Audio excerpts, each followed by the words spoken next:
The State Capital Commission of Inquiry gets underway yet again today. It's been yet another week filled with all kinds of allegations. Last week at least, we heard from the Director General from the State Security Agency on Friday, who went on to further make allegations that former President Jacob Zuma had tried through his own factions to try take over some of the functionings at the State Security Agency and try boost his own political career.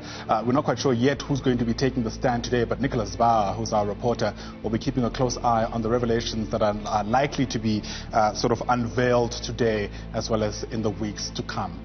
Of course, one of the big stories of the weekend had to do with the drama that took place at the International Pentecostal Holiness Church, and this, of course, in the wake of a hostage drama or saga, depending which way you really want to see it, but all kinds of allegations about how the feud is linked to an ongoing dispute over leadership within the church.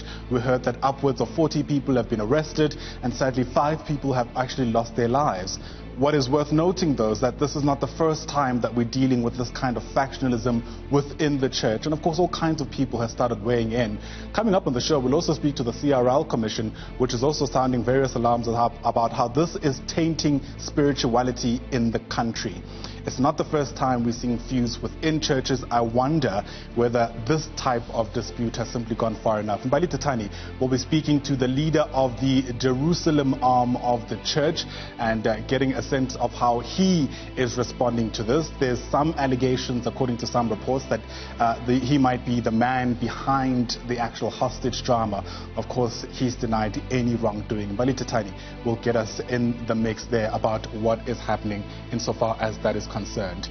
Malungelo Boy is going to be our reporter, keeping a close eye on load shedding for us. So we're entering about day 3 of the rolling power cuts. Eskom again citing a loss of generation units.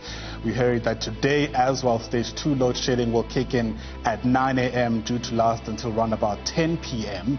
I guess the big question is around whether or not we are seeing any end in sight insofar as the rolling blackouts are concerned. And of course, we'll be taking stock of the cost of having to deal with the rolling power cuts, especially since this is compounded by the effects of COVID-19.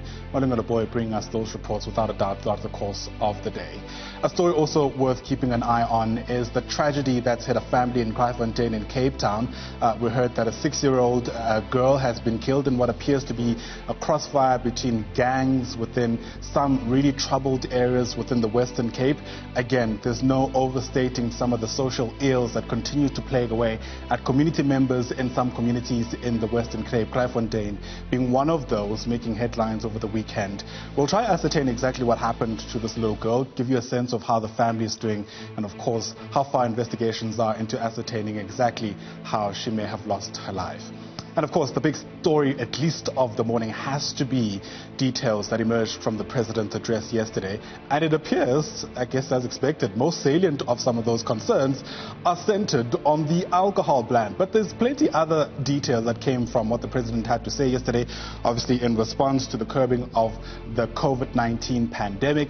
He made mention, for instance, of how transport industries might also be affected. 100% loading capacity for taxis traveling locally, 70% for inter-provincial travel. Let's get